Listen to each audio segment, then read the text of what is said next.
오늘 우리에게 주신 하나님의 말씀 스바냐 1장 4절에서 6절입니다.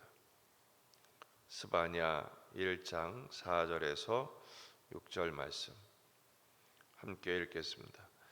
내가 유다와 예루살렘의 모든 주민들 위에 손을 펴서 남아있는 바알을 그곳에서 멸절하며 그마림이란 이름과 및 그 제사장들을 아울러 멸절하며 또 지붕에서 하늘의 뭇별에게 경배하는 자들과 경배하며 여호와께 맹세하면서 말감을 가리켜 맹세하는 자들과 여호와를 배반하고 따르지 아니한 자들과 여호와를 찾지도 아니하며 구하지도 아니한 자들을 멸절하리라. 아멘. 본문에 계시된 주님은 어떤 분이십니까? 남아있는 불신앙을 멸절하시는 분이십니다. 멸절하리라는 시리즈가 계속되죠. 2절에서 땅 위의 모든 것을 진멸하리라. 3절에서는 사람, 짐승, 공중의 새, 바다의 고기, 또 악인들을 진멸할 것을 말씀하십니다. 4절부터 6절은 불신앙들에 대하여 하나님이 손을 펴서 멸절하리라 이렇게 말씀하시죠. 내가 유다와 예루살렘의 모든 주민들 위해 손을 펴서, 손을 펴다라는 것은 하나님이 재앙을 내려서 치신다라는 뜻입니다. 모세가 손을 펼 때 애굽의 재앙들이 일어났죠. 모세가 손을 펼 때 홍해가 갈라지고 또 그 홍해가 합쳐져서 애굽의 군사들을 수장시킨 적이 있었습니다. 하나님이 유다와 예루살렘의 모든 주민들, 모든 생물들을 진멸한다 하실 때 그 모든 생물들의 첫 번째 대상이 누굽니까? 불신앙의 사람들입니다. 어떤 것들을 멸절하시는가?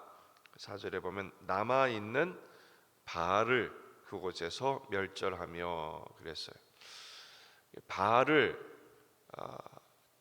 전부 드러낸 적이 있었습니다. 히스기야 왕 때 바알의 제단과 산당들 전부 다 히스기야의 개혁을 통해서 드러낸 적이 있었어요. 그러나 므낫세가 얼마 안 돼요. 므낫세가 다시 그 바알들을 쌓죠. 그리고 요시야 지금 시대 직전의 말씀인데 그 요시야의 아버지 아몬이 그 바알을 다시 숭배를 합니다. 하나님이 그것들을 이제는 직접 멸절하시겠다라는 것입니다. 또 그마림이란 이름과 그마림은 이방신을 섬기는 제사장들입니다. 바알 숭배에 남아있는 잔존한 제사장들을 하나님이 멸하시겠다는 것이죠. 또 두 집단이 나옵니다. 지붕에서 하늘의 뭇별에게 경배하는 자들, 경배하며 여호와께 맹세하면서 말감을 가리켜 맹세하는 자들. 지붕은 유대인들이 그 지붕에 올라가서 기도하고 하나님을 묵상하는 장소로 쓰이기도 했어요. 근데 거기서 누구에게 경배합니까? 하늘의 뭇별, 하나님이 아닌 1월 성신에게 경배하는 것이죠. 또 경배하면서 하나님께 경배하면서 말감을 가리켜 맹세하는 자들. 말감은 암몬의 신이거든요. 또 왕의 별칭이기도 하고, 하나님을 경배하면서 동시에 우상도 경배해요. 혼합주의 신앙이죠. 양다리 신앙입니다. 고대 근동에서는 여러 신을 섬기는 것이 상식처럼 여겨졌어요. 왜냐하면 이것저것 자기에게 유리한 것은 다 갖다 끌어쓰기를 원하는 인간의 본성이 거기에 사려 있는 것이죠. 하나의 신만 섬긴다? 그거는 어떻게 보면 다른 신들에 대한 무례고 또 어떻게 보면 교양 없음의 상징처럼 그렇게 여겨질 정도였습니다. 하지만 이스라엘의 신앙은 유일신 신앙이시죠. 여호와 하나님만 섬기도록, 계명의 첫 번째 계명이 뭡니까? 나 외에 다른 신을 섬기지 말라. 그렇게 말씀하심에도 불구하고 유대인들은 당시의 풍습을 그대로 따라갔다라는 것입니다. 또 6절에 보면 여호와를 배반하고 따르지 아니한 자들, 여호와를 찾지도 아니하며 구하지도 아니한 자들을 멸절하리라. 세상의 방식에 몰두하니 세상 복을 주시지 않는 것 같은 하나님을 배반하는 것입니다. 내가 원하는 것을 주지 않는 하나님에 대하여 예배하지 않는 그런 불신앙, 하나님이 멸절하시겠다는 것입니다. 하나님이 정말 기대하시는 게 뭡니까? 역대상 16장 11절 여호와와 그의 능력을 구할지어다. 항상 그의 얼굴을 찾을지어다. 오직 여호와만 섬기고 하나님의 말씀만 들어야 하는 것입니다. 신앙은요 배타성일 수밖에 없어요. 왜냐하면 사랑은 나누는 것이 아닙니다. 지금 포스트 모더니즘 시대, 포스트 코로나 시대에 사람들의 방식이 어떻게 됐습니까? 현실적이고 이기적으로 바뀌고 있어요.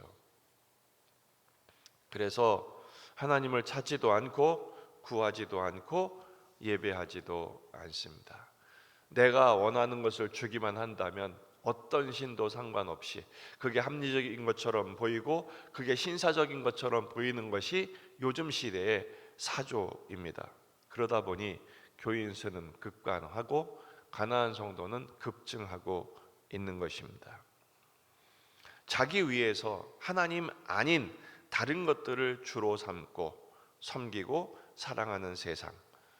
이 스바냐서의 준엄한 메시지가 무엇입니까? 그런 것들은 전부 진멸 대상이다. 멸절하시겠다라는 것입니다. 오늘 말씀을 통한 교훈은 첫 번째, 우리 안에 있는 남아있는 불신앙을 척결해야 합니다. 남아있는 바알들, 주님이 직접 멸절하시기 전에 우리 안에 있는 불신앙, 불순종의 요소들을 찾아내어 십자가 앞에 끌고 나가 회개하고 모든 죄짐을 해결하고 온전한 유일신 신앙, 하나님만 바라보는 신앙으로 변화되어야 하죠. 하지만 우리는 어떻습니까? 안 한다 하고 또 하고 버렸다 하고 또 가져오고 그러잖아요. 베드로후서 2장 22절 참된 속담에 이르기를 개가 그 토하였던 것에 돌아가고 돼지가 씻었다가 더러운 거등에 도로 누웠다는 말이 그들에게 응하였도다. 회개했다 해놓고 또 그 말하고 또 그 짓하고 가지 말아야 될 것에 가고. 왜 그렇습니까? 남겨놓는 것입니다. 즐기는 것이죠. 그런 것들과 피 흘리기까지 싸워 이겨야 합니다. 우리 힘으로 안 돼요. 성령님께 요청하십시오. 십자가 앞에 나아가 도움을 구하고 세리의 기도처럼 주여 불쌍히 여기소서 나는 죄인으로소이다. 주 앞에 고백하며 순전한 신앙, 순전한 보혈의 신앙으로 거듭난 우리가 되기를 주의 이름으로 축원합니다. 두 번째는 혼합주의 신앙과 싸워야 합니다. 사도행전 4장 12절 다른 이로서는 구원을 받을 수 없나니 천하 사람 중에 구원을 받을 만한 다른 이름을 우리에게 주신 일이 없음이라. 오직 예수님만 믿는 믿음, 이것만이 구원이요 이것만이 우리에게 전부여야 합니다. 그 예수님을 믿는, 순전히 주님만을 믿는 우리를 위해 주님이 일하실 것입니다. 응답하실 것입니다. 역사하십니다. 우리 안에 있는 이 시대에 횡행하는 다른 예수, 다른 복음과 싸워야 하죠. 뭐가 다른 복음입니까? 세속주의, 편의주의, 기복주의, 발람의 교훈, 이세벨과 니골라당의 교훈이 얼마나 많은지 몰라요. 베드로후서 3장 18절 오직 우리 주 곧 구주 예수 그리스도의 은혜와 그를 아는 지식에서 자라가라. 오직 예수님을 믿는 믿음과 신앙 안에서 그저 좋은 거 준다면 다 따라가는 어리석은 신앙이 아니라 주님만 경배하고 주님만 섬길 때 주님만 주실 수 있는 진정한 하늘의 평안과 구원과 은혜와 능력으로 우리를 붙들어 주실 줄 믿습니다. 그래서 순전한 신앙, 하나님이 찾으시는 예배자가 되어서 우리 주님이 주신 은혜 안에 그 은총과 축복을 누리며 증거하는 저와 여러분이 되기를 주의 이름으로 축원합니다. 기도하시겠습니다.